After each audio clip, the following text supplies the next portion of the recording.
Get ready for the Magic Valley Prepcast on IdahoSports.com.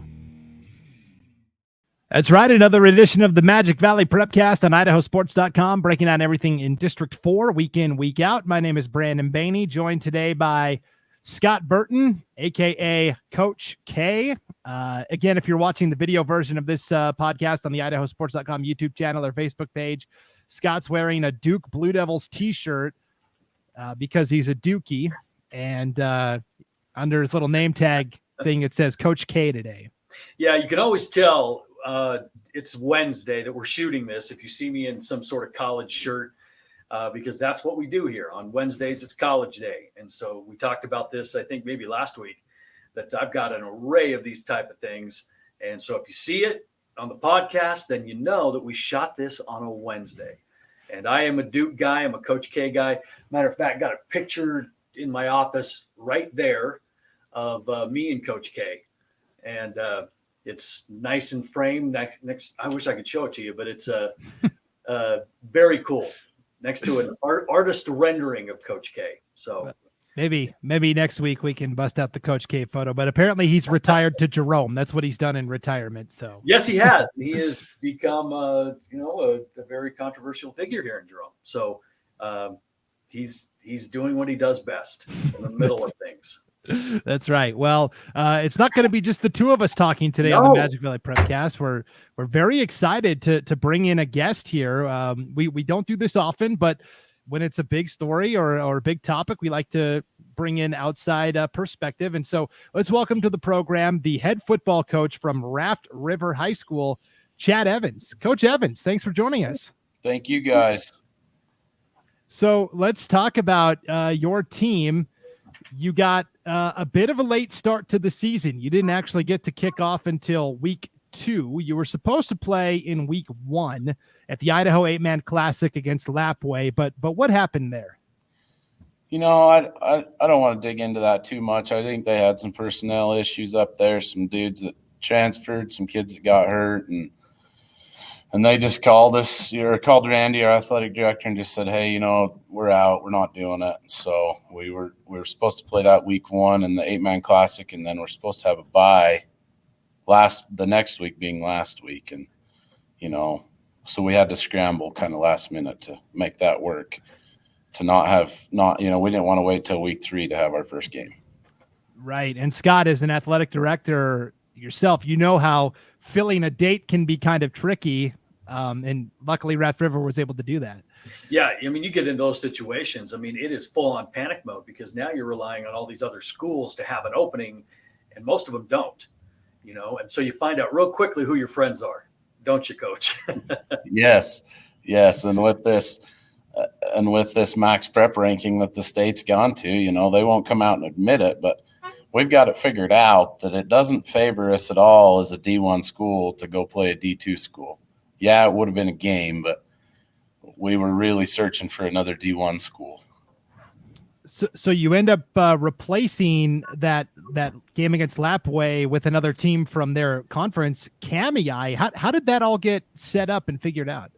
Honestly, like I said, it was pretty late on. It was only 3-4 weeks maybe before we were supposed to be in Middleton at the 8-man deal. And Randy called me one day. Randy was cutting some hay for somebody, and he said, hey, man, the 8-man Classic ain't going to happen. What do you want to do? And I said, we're not waiting until week 3. And he said, well, I'm cutting hay for about the next week.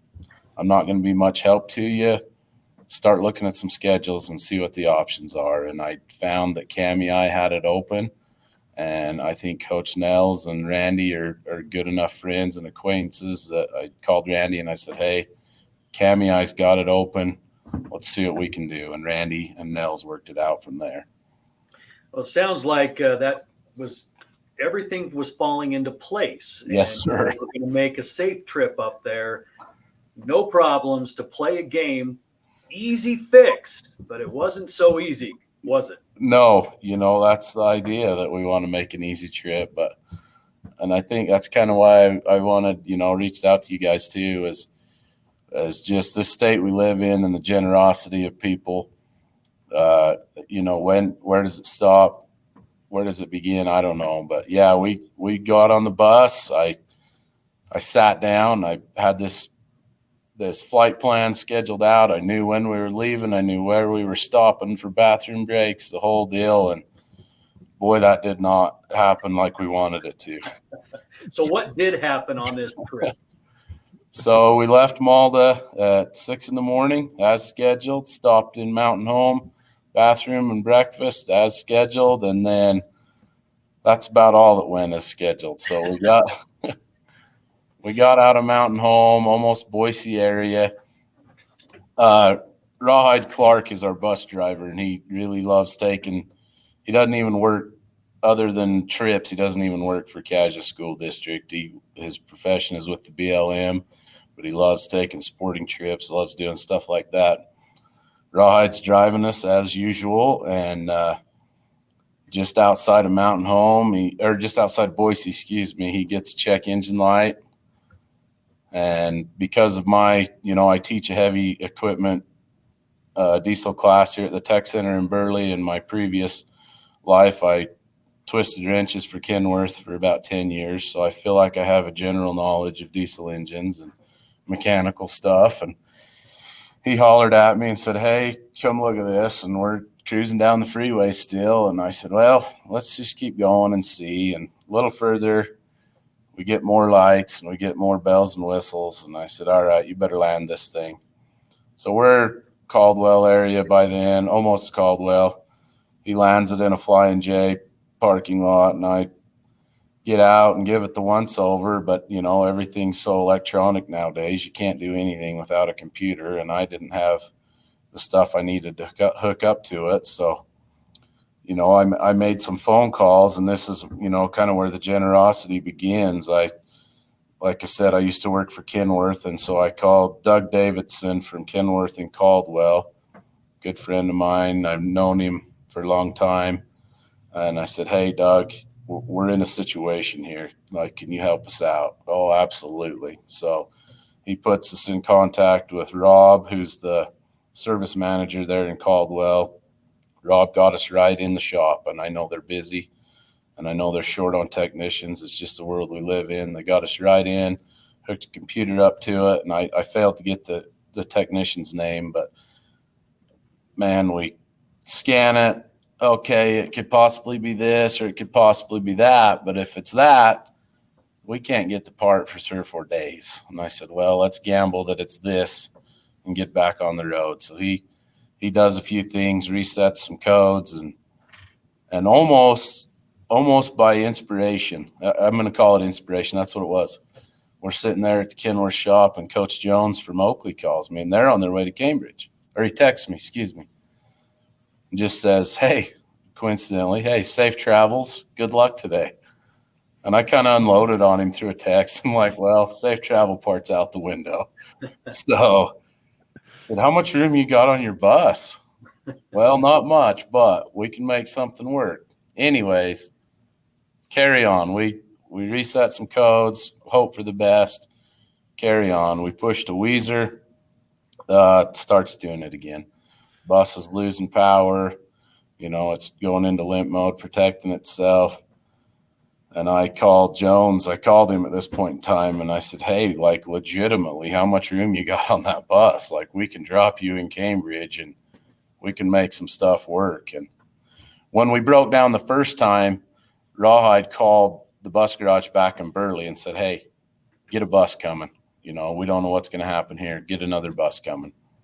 So they're already on their way. We get to Weezer, still more problems. Again, falling on its face. We feed the kids lunch, and Rawhide reaches out to the mechanic from the bus garage that's bringing us a second bus, and they're just barely getting to Glenn's Ferry, and we're looking at the clock and looking at how much time we still have to travel. And this, if it works, it's going to be tight. And Vicky, our transportation supervisor here at Kamiah School District, reaches out to Weezer School District, and because we're right there, we're sitting at McDonald's in Weezer. And again, the generosity comes in. William, I think it's Wilson. He's their superintendent at Weiser. Like, the dude shows up. They're on a 4-day school week. This is Friday. He shows up in his personal outfit at McDonald's, makes sure we're okay. Hey, we got a bus coming, and they bring us a bus and a driver. The driver had been mowing his lawn, like he still had grass clippings on his pants, and he just jumped in his bus, and you bet, came and loaded us up. Weiser takes us to Grangeville, where we had a hotel set up for the night, gets us to Grangeville. And as this is still carrying on, I reach out to Coach Nels at Kamiah. I said, hey, man, here's what's going on. Can we push this game to 7:30 just in case? Oh, yeah, no problem. All these last-minute changes. We get that done. Weiser driver gets us to Grangeville. We get into the hotel. I contact Rawhide. He's got the new bus. He's on his way to us. I'm looking at the clock. I'm like, yeah, we can make this work. So I sent the Weiser driver on home, thanked him. What a dude. I mean, he was on his day off, and he just jumped into action, rescued us. The kids just hung out in the hotel for about an hour and a half. Rawhide shows up with about 15 minutes to spare. We smoke on into Kamiah, play the game. Like, it was awesome. That's a great team. And then after the game, lo and behold, their Kamiah Chamber of Commerce or City Council or something has got like 25 pizzas sitting on our bus for us, so we ain't even got to go find dinner. I mean, I held 21 kids up there, and we walk on the bus to 25 pizzas. So the kids did not go hungry. And then on the way back, no trouble? Oh, a little, but not as much. We did have to stop a couple times coming down Whitebird and shut the bus off and restart it, but we made it home. The trip home was a lot faster than the trip up there. Oh, my word.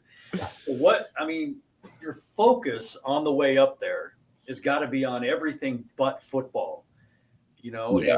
And the kids are getting a little bit antsy as to what's going on. Are we even going to play? Right. As a coach, and having been a coach for almost 30 years, when your attention gets taken away from the game, that's an added element of stress that you are having as a coach, because if you make it there, you've got to refocus this group. Yeah. To the football game. You bet. How did that process go? That was actually in the locker room. We got there in enough time for the kids to go out on the field just in their shirts and jeans and just run around for a second, 10, 15 minutes. And then I said, all right, boys, it's time to go to work. And as they were getting dressed, that was kind of my message to them, honestly, is I said, fellas, someday I hope all you guys grow up and have families of your own and, become good, productive citizens to this world and to this state of ours. But so there's going to be days when you have a sick kid, when your basement floods or you have water trouble or something like that. And guess what, guys? You still got to get up and go to work the next morning. You can be burning on 2 hours of sleep, and you still got to get up and go to work. It's just real life. And I said, it's time to get up and go to work. We need to put everything that just happened behind us. We need to get up and go to work. So that was my message. Yeah, kind of an adapt and overcome. Yes, sir. Yep. And hopefully, and I'm sure that you kind of pushed this on your kids, was all of the people, like you said, jumped into action along the way, that shows basically just kind of the human nature of people, the kindness that people have towards one another. And in those situations, you hope that that's the message that gets through. And then if somebody else is ever in trouble, that your boys jump into action, just like people did for them on this trip. Right. I agree. Yeah. What a great state we live in. What generous people that, nobody had to do what they did. Nobody, but they all did. And it worked out with about 15 minutes to spare, honestly. Right. And the cool thing about it is your arch rival Oakley was one of those people that were ready to Absolutely. help out. They were ready to get you where you needed to go by taking on their rivals on a crowded bus to make sure you got to a game. And I think that's worth mentioning I too, agree. because some things are bigger than the game. Some things are bigger than rivalries. And I think when you look at Raft River versus Oakley, and all we have to do is look at all the games that you guys have played. Yeah. I think the friendships and the camaraderie and the brotherhood that exists between those two schools oftentimes gets overlooked. I agree. Yeah, there's, that this class I teach at the Tech Center here in Burley, it draws in Raft River, Oakley, Declo, Valley, and Burley schools. And that, and that's what I tell them kids, and it's all in joking and they know it, but I tell them, I'm only going to hate you for 1 week out of the year. In the last couple of years, it's been 2 weeks out of the year, but other than that, we can be friends. So no, they're good people and they're so generous. And yeah, Brendan and I were trying to figure out how we were going to get 54 kids and their equipment on one bus, but we'd have figured it out. We would have. Yeah. And as we talked about, then you have to show up and play a game. Yeah. And your team goes out and plays well and gets a 46-20 win all the way up in Kamiah on a really long road trip. I mean, take us through the game and what happened. Despite it all, I felt like we did come out a little flat, but that Kamiah team's for real. Like that D-line they got they're impressive. They're big and they're fast. And, I made a comment to the other coaches when the captains were out for the coin toss. All 4 of Kamiah's captains had our captains buy a full helmet. And we had our headsets on, and I just said in the headset to the other coaches, I said, are we ever going to be the biggest team on the field? And Coach Hitt said, we never have. I don't know why we'd start now. And, man, they're impressive, and they're going to do some good things up north this year. That's a good team. But like I said, considering everything they went through, I was very pleased with how my kids responded. Yeah, tell us a little bit about your team. Who are some of the leaders that community members can look forward to watching as the season progresses? Oh, Tate Whitaker at quarterback. He's going to do good things. The kid's just got a head on his shoulders, and he can see the game and knows what we're trying to do. Gabe Briggs at receiver. If it's catchable, the kid's going to catch it. Cole Spencer in the backfield. I mean, he did what he did last year, and we've got him back again. Like, I'm excited for Cole. Alex Murillo's in the backfield too, and we've got some dudes. Treg Whitaker, he's such an emotional and just a solid leader for our team. And the dude's playing, like, we start him at line. He's been a running back for 3 years. Started him on the line this year, but as soon as the running back goes down, we sub him out and we put him back in the backfield. And he's Tate's backup. He's Tate's twin, but he's also our backup quarterback. I mean, it's 8-man football in Idaho. Kids have got to know multiple positions. They got to be fluent at multiple positions, and we got some dudes that can do it. The funny thing about 8-man football, and if anybody that's watched our podcast before, we come back to saying, or at least I come back to saying the same thing about places like Raft River and Oakley, is that they are the last Americana, right? They are the blue collar, hardworking farm kids that just know how to get things done. And when they go to practice or they have things like this happen, practice will be the easiest thing that they do that day. You bet. Right? You bet. And, so, and that speaks volumes to the community that these kids are raised in. Yeah, it does. I agree. I think a lot of kids come to football because it's easier than what mom and dad are having. I really do. Yeah, there's truth to be said to that, and looking ahead to, this year's conference, it looks a little different this year. You have a new player in town. Yeah, we got a couple, and they're pretty handy too. It's pretty loaded conference. This conference is something else right now. And the last 2 years, it's been Raft River and Oakley in the state title game, which is kind of, speaks to that rivalry, so to speak, and sure. And that's why I wanted to make it a point to our listeners and viewers that Oakley was, even though it's been Raft River Oakley in the state title game, they were on board to help you guys out through all of this. But looking ahead to the conference this year, it is going to be a dogfight. And it's going to be a lot of fun in that conference. Yeah. Whoever can come out of this conference alive, I think is going to do some big things, some really big things. And, it might be two of us from this conference again. So it's hard to say. Yeah, I seem to remember 2 or 3 years ago, 3 of the 4 teams in the Final Four were all from your district. It was you guys and Oakley and Lighthouse, and we could see something similar again. You actually play Lighthouse this Friday, and that'll be a good test. And I mean, it's a gauntlet. It's Lighthouse at Oakley, Valley at Glens Ferry, Murtaugh, a non-conference game at Butte County. Oh, all they did was, get to the Final Four last year. That's it. And then you wrap up in Cary, the new kid on the block at the 1A D1 level. What a gauntlet. Oh boy. Yeah, there's no week off this year. Like, it's a go time. Yeah, and you almost got 2 weeks off to start the season. Almost, yeah. Well, we are certainly glad that you were able to get that game in. Anybody that has never traveled up to Kamiah, it's not like you're on 4-lane interstate. You're on some windy highways, and you don't want to break down anywhere along the way. So we're glad you were able to get up there. Yeah. What a bunch of generous people that helped us get there. It's pretty amazing. Definitely. Well, we definitely want to wish you and your team best of luck Friday night against Lighthouse, but throughout the rest of the season as well. And hopefully we're checking back in as we get to the postseason and we can see how Raft River's doing. Okay. Appreciate that. All right. Chad Evans, head coach of the Raft River Trojans. What an incredible story. 1-0 with a big asterisk attached to it in terms of what it took to get that one win, but what an incredible journey. Thanks again. We appreciate it. Thanks, guys. Yep. Take care. All right, Scott, there you go. Chad Evans, the head coach from Raft River. What a crazy story. And this is what we say it so often, right?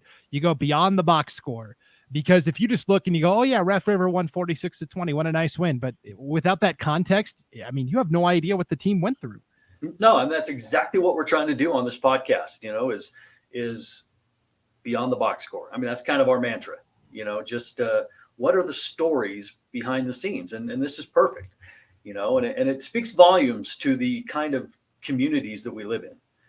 I think that message alone just says so much about Idaho schools and Idaho communities that, hey, forget the game, man. Let's take care of these people first. So yeah, big thanks to Coach Evans for reaching out to us with that story, because that's exactly what we're looking for. Yeah, he's a pretty good storyteller too. The bus driver showed up with grass clippings still on his pants. I know. I was on the edge of my seat, just going, man, this guy's painting a good picture. Yeah, it was quite entertaining. I loved listening to that. Yeah, spun a good yarn for sure. Well, before we duck out, we did want to check in on just a couple of other, kind of big stories from the past week. In football, to me, the most impressive result I saw was the Twin Falls football team, Scott. They played Idaho Falls, which is back down at the 4A level this year. And Idaho Falls led after 3 quarters, 22-13. But then Twin Falls scores 3 times in the 4th quarter to pull ahead and pull out the win. First, James Norlander runs in a 6-yard touchdown. Then Idaho Falls is punting. Twin Falls blocks the punt. JP Griffith recovers it for a touchdown. So now Twin Falls has jumped in front. And then finally, they put the game away on another touchdown run from Norlander from 7 yards out. Norlander rushed for 123 yards in the victory. Twin Falls now off to a 2-0 start with a hard-fought come-from-behind win over a pretty good Idaho Falls team. It was a good win for head coach Ben Coring and his squad.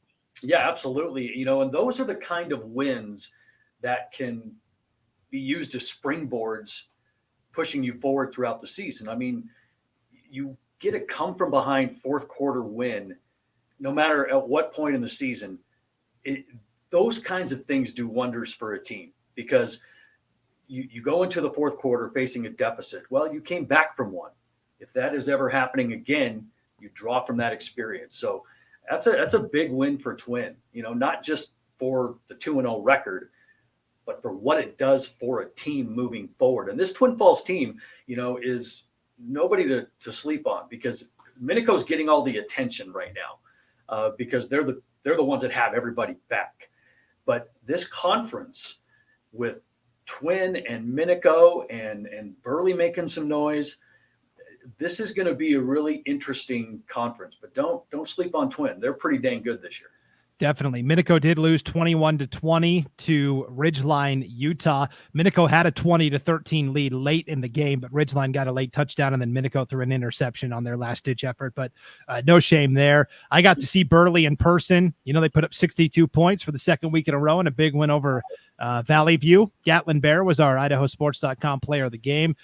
Their offense certainly looks good, and Caleb Loveland is a kid who can really throw the deep ball really well. So Burley will be a team we'll continue to monitor. And if Twin Falls fans want to watch the Bruins in action, we will have them this Friday night on IdahoSports.com as Twin Falls travels to Pocatello. It's the debut of Pocatello's brand new turf field, Lookout Field. I'll be on the call for it, so I'll be able to come back next week and tell you what I saw from Twin Falls. And if you remember last year, they nearly beat Pocatello. Pocatello got through the regular season undefeated, but they only beat Twin Falls. I think it was 21-13. So it was a really good game last year. Yeah, for sure. That's going to be a really good one to call. And, plus on top of that, new turf field. I mean, come on. You don't have to be searching for faded paint on the grass. And there's just something to be said about those turf fields that are becoming very popular, but also very expensive too, from an athletic director's standpoint. Definitely. And I will say, speaking of turf, Burley got new turf put in this offseason as well. Their athletic director, Randy Wynn, told me it's the same turf that the University of Washington put in on there. Oh, wow. So when you're using the same stuff as UW, you're doing it right. So yeah, you're going places. That facility there is just absolutely top notch. They have put a lot of effort into, a lot of money into that, and it looks good. That's what everybody's trying to get to, is that facility. So, and now they've got an offense that's a video game that matches the awesomeness of the facility too. So, like you said, keep an eye on them, because I think they're going to make some noise. And the funny thing is, I can't remember who I was talking to, but for the longest time, that Minico Burley game has been just kind of a lopsided blowout fest in favor of Minico for about the last 85 years, it seems. This year might be a little different. People are going to get a little jazzed up. Not that it could be 8-0 versus 0-8, and the stands are going to be packed for that. That's just an ultimate rivalry, regardless of record. But the parity might be a little bit closer than it's been in years past. So keep an eye on that one. Yeah, Burley hasn't won there since the early 2000s in that rivalry matchup with Minico. I can't remember how many games in a row it is. And kind of the same thing in volleyball. Last week, except it's reverse. Burley beat Minico for the 16th time in a row in volleyball last week. So, these rivalries are a little one-sided right now, but I'm confident both schools will get it turned around and get it figured out. I wanted to touch on girls golf real quick. That is a new thing this fall for the 5A and 4A schools, and for our purposes, the 4A schools in the Magic Valley. The Minico Invitational was held last week at the Rupert Country Club, and boy, the Twin Falls girls ran away with the team title. They finished 50 strokes ahead of Minico, the second place team. Absolute dominance out of the gate. I mean, that's like your front nine score, isn't it? I mean, it's like they beat everybody by your front nine. I don't know. But Twin, year in and year out, Twin is loaded in golf. They just have it going on. They have got kids over there that just play golf. And that is an impressive win, because there are some decent schools in our conference. Canyon Ridge is no slouch. Minico, has some good teams as well. So, that is huge. And you say 50 shots. People don't understand that in girls golf like that is a lot. Yeah, it's incredible. Ava Schroeder of Twin Falls was the individual medalist as well. She shot a 76. She played soccer last year on that state championship winning team, and I haven't been able to check and see if she's doing both golf or soccer, or if she had to make the choice. I know school districts are attacking this differently. Pocatello, for example, Julian Bowie, standout basketball player and was a great wide receiver on the football team last year. Well, he also golfs, and they said, you have to pick one. And he said, okay, I'm going to go golf. See you later. So, well, I tell you what, I mean, we try to push our kids. I mean, I'm not we as in like school, but like we as parents, we try to push our kids towards golf a little bit. And I'm telling you, if you are especially a female golfer, and you are firing a 76 in high school, you've got scholarships waiting for you. And plus, that's something that's going to last forever, beyond graduation into your adulthood, to your golden years, whatever. You're going to be out on the golf course, and so kids are realizing that golf is really popular, and it's a place that a lot of kids are gravitating to. Yeah, it's really exciting to watch Twin Falls, and we'll keep an eye on Ava Schroeder this year as well in terms of individual races. And then I did want to mention in volleyball, it was the Peg Peterson Invitational in Highland last week in Pocatello, one of the biggest regular season tournaments of the year. Kimberly got all the way to the championship match against the hosts from Highland, and the Rams had to beat the Bulldogs not once but twice in a row to win the title. So Kimberly made Highland earn it. That's a 3A up against a 5A, and so Kimberly with a runner-up finish is pretty awesome to see. Yeah, that's awesome. Hats off to Kimberly. That's representing the District 4 and Magic Valley very, very well.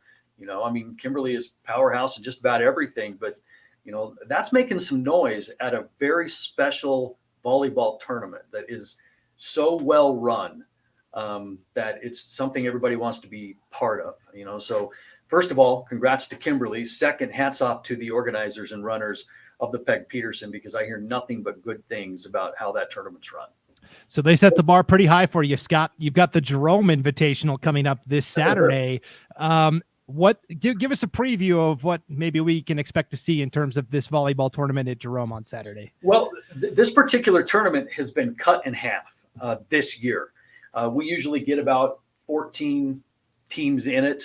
We're not using multiple venues like Peg Peterson. I mean, if Peg Peterson, if we're a varsity volleyball tournament, the Peg Peterson is a varsity volleyball tournament on steroids, so we are not anywhere near that. It's just a nice little local thing that we do. But we had our auxiliary gym flood right at the end of the school year.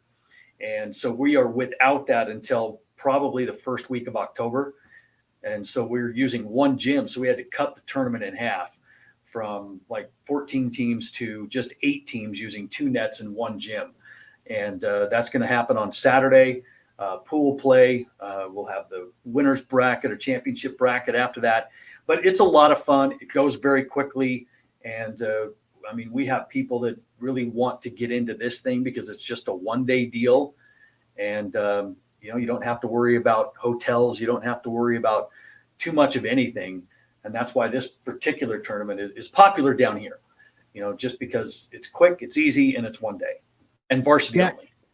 Right. And you've got a wide variety of teams, right? Jerome obviously is going to be there. I think Mountain Home will be there for 4As. And then you've got Buell, a 3A, and even some 2A schools like the Cutthroats from Sun Valley Community School. Yeah. So we've got Lighthouse will be here. Weiser, Gooding, Mountain Home, Community School, Nampa, Buell. We have an array of teams that are showing up, and they usually represent very well and have an awesome time. So this will be the Cutthroats first go at the Jerome Invitational, and we're excited to see them play. It'll be a lot of fun. We have a lot of fun at this tournament. All right. Well, we'll expect a full report from you, Scott, on next week's Prepcast. But we're also going to, on next week's Prepcast, we'll kind of do the same, where we're going to talk about one big topic, and then we'll pepper in just a couple of quick hitters of things we observed. Next week, we promised we were going to do some research into this, and we're going to tackle it next week. The officiating problems that are popping up, not just in District 4, but all over the state, in terms of shortages of officials and games having to be moved. And it's a mess and a headache right now. So yeah, no question about it. In fact, 10 minutes before we hopped on the air here, I had to move a volleyball game because there were not enough officials on that day. So yeah, we're going to dive into this. And I've been talking to some commissioners and people that are very in the know on all of this stuff, and interesting what they've all got to say. And we're going to talk about all that next week. Definitely. All right. Well, it's my job to update all that on IdahoSports.com, Scott. So what did you have to change? I'll mark it down. I guess so. You're like, breaking news, right? Right. Volleyball with Burley on the 20th of September has been moved to the 21st. Okay. Sounds good. Same bat time, same bat channel, just a different date. All right. Hey, sounds like a plan. That'll do it for this week's edition of the Magic Valley Prepcast. Great conversation this week. And again, that's what we want moving forward. So if you're a fan or a coach or an athlete out there, and there's a story you want to share with us, or you think we should be talking about, send us an email, Brandon@IdahoSports.com. And that's what Coach Evans did. He reached out and said, hey, I'd really like to share this with you. And, that's what we're looking for. So, yeah. Just remember the kind of the unofficial mantra of this particular podcast, behind the box score. If you got something there, we would love to hear it. Definitely. All right. Well, Scott, good luck this weekend at the Jerome Invite, running that tournament. And we'll see you back here again next week for another edition of the Magic Valley Prepcast on IdahoSports.com.